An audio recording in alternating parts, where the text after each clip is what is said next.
자, 오늘은요, 형벌론에 대해서 강의를 해볼 건데요. 자, 봅시다. 14번. 형벌론에 관한 설명. 적절하지 않은 거, 틀린 거 고르라 그랬거든요. 답은 3번인데, 3번 답 체크해 놓으시고, 한번 읽어보겠습니다. 마약류 관리에 관한 법률 제67조. 여러분, 요거 시험 잘 나옵니다. 마약류 관리에 관한 법률 67조 같은 경우에는 왜 시험에 잘 나오냐면은, 여기 나와 있는 것처럼 이득 박탈을 목적으로 하는 것이 아님으로 이래야 됩니다. 아닙니다. 자, 여기에 대한 내용 판례를 갖다가 제가 한번 구경을 시켜 드릴게요. 준비해온 화면이 있습니다. 깨끗하게 하고, 자, 보러 가자고.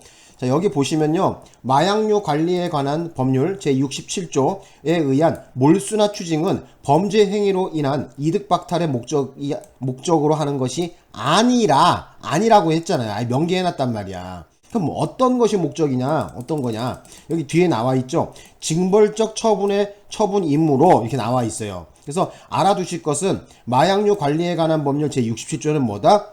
이득 박탈의 목적이 아니라 뭐다? 징벌적 성질의 처분이다라는 것을 아셔야 됩니다. 자, 키포인트 하나고요. 두 번째, 여기 보시면은 그 범행으로 인하여 이득을 취득한 바 없다 하더라도 어쩐다? 법원은 그 가액을 추징을 명하여야 한다 해서 2000도의 546 판례가 있습니다. 이거 기억을 하셔야 된다, 이거. 그래서 깨끗하게 다시 해볼게.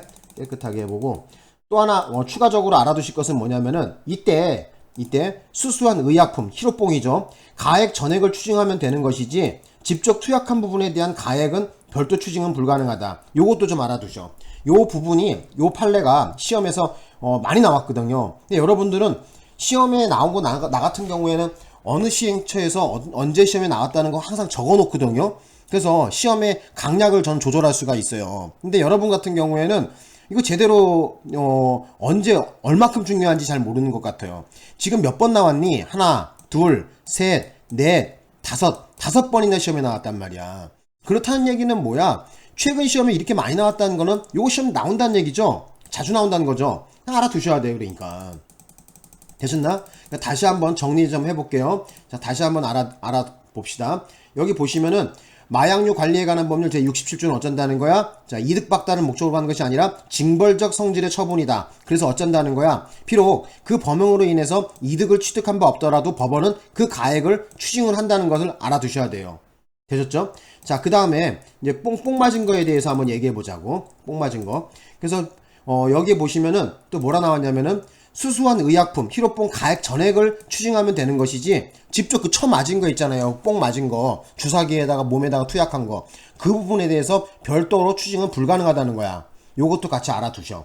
되셨나? 자, 그래서 다시 원문으로 가볼게.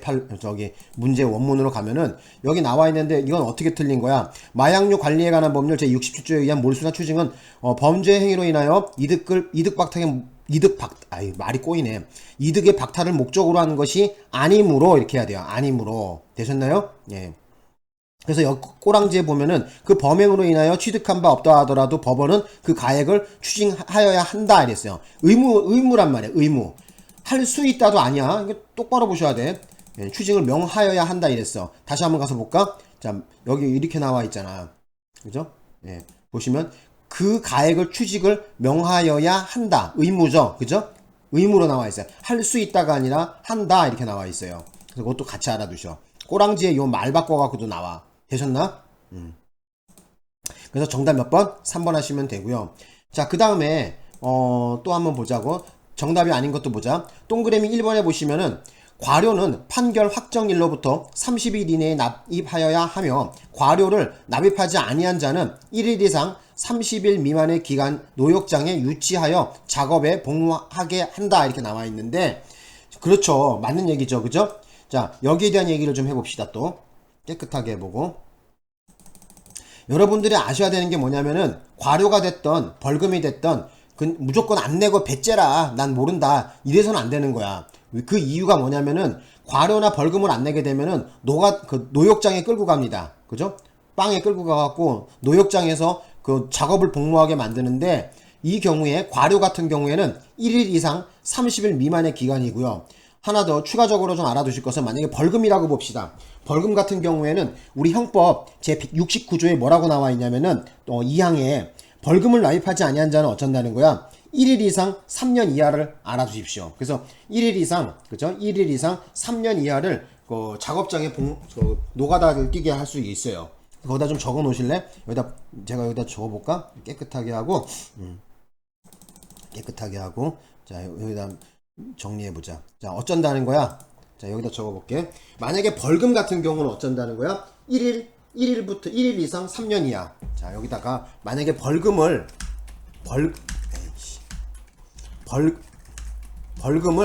납입하지 않은 경우,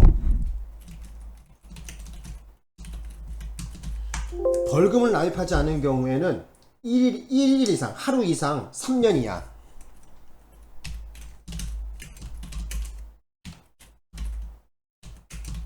요거를 기간을 좀 알아두셔. 그죠?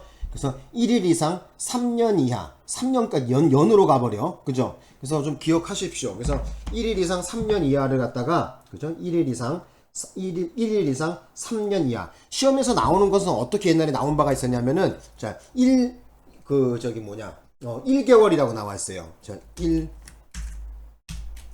1개월 이상 3년 이하. 요 말 들어가면 틀린 거야. 그것도 알아두셔. 요것도 시험에 그렇게 나온 바가 있어요, 예전에. 예? 예전에는, 그러니까 2018년에는 검찰, 마약 수사, 철도경찰직에 나온 바가 있어요. 그래서 요것도 좀 알아두세요. 그래서 1일 이상, 다시 한번, 자, 벌금을 납입하지 않으면 어떻게 된다? 1일 이상 3년 이하라는 것도 알아두십시오. 꼭 좀 알아두셔. 요것도 진하게 내가 좀 해볼게. 예. 진하게 해볼게. 일단 뭐 글씨가 진해야 되겠지? 이렇게 딱 하고, 예, 알아두세요. 1일 이상. 1개월이 아닙니다. 그죠? 1개월이 아니야.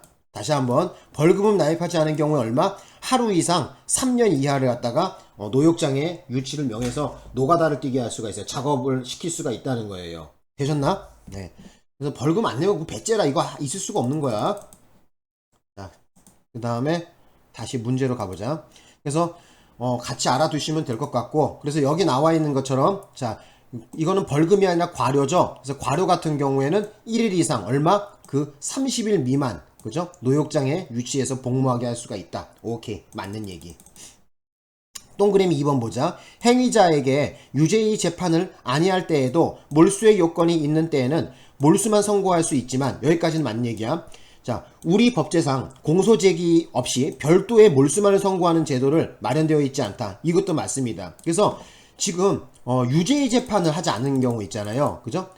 여기 보시면 유죄의 재판을 유죄의 재판을 하지 아니할 때에도 얼마든지 어떻게 돼요? 몰수만 선고할 수 있어요. 근데 중요한 건 뭐냐면은 우리 법제상, 현재 법제상이 어떻게 나왔냐면 공소제기 자체가 안 돼 있어. 자, 이런 경우에 어떻게 돼요? 별도로 몰수만 선고할 수는 없다는 거. 그죠? 제도로 마련되지 않다. 이게 맞는 얘기야, 이것도. 자, 그러면 이제 동그라미 4번 설명하면 끝나나? 4번 보자, 이제. 4번 봅시다. 갑이 수사기관에 자진 출석하여 처음 조는 자수에 대한 감경을 할 수가 없다. 예, 맞는 얘기입니다. 왜 그러냐면은 처음에 조사받으러 왔는데 나 그 사실 모른다. 무슨 소리냐 하면서 계속 이 돈을 빌린 돈이다. 뻥을 계속 깠어요. 근데 나중에 이제 막 끝까지 조사를 하면서 또 출석해갖고 또 조사하고 또 출석해서 조사하고 했는데 두 번째 조사를 받으면서 그때 이게 내가 도저히 빠져나갈 수가 없구나 해서 차라리 법원에 선처를 구한 것이 낫다 해갖고 이런 경우에 그러면서 자기는 그러면 자수하겠다, 자수자백을 하겠다 해갖고 자백을 했다 하더라도 어떻게 돼요? 자수감경의 혜택을 누릴 수가 없습니다. 알아두셔. 맞는 얘기야. 되셨죠? 그리고 마지막으로 다시 한번 정리해 드릴게. 그래서 정답은 몇 번이냐면은 다시 한번 말씀드리는데 3번이 정답이고, 마약류 관리에 관한 법률 제67조를 여러분 기억해 놓으셔. 그래서 67조에서 제일 중요한 것은 이득 박탈을 목적으로 하는 것이 아니라 어쩐다는 거야? 뭐를 목적으로 한다는 거야? 징벌적 성질이라고 그랬잖아. 징벌적 성질. 다시 한번 가볼까? 자, 다시 한번 구경해보자. 자, 여기 나와 있는데 다시 한번 여러분들 보셔. 자, 보시면 어쩐다는 거야? 마약류 관리에 관한 법률 제67조는 뭐다? 자,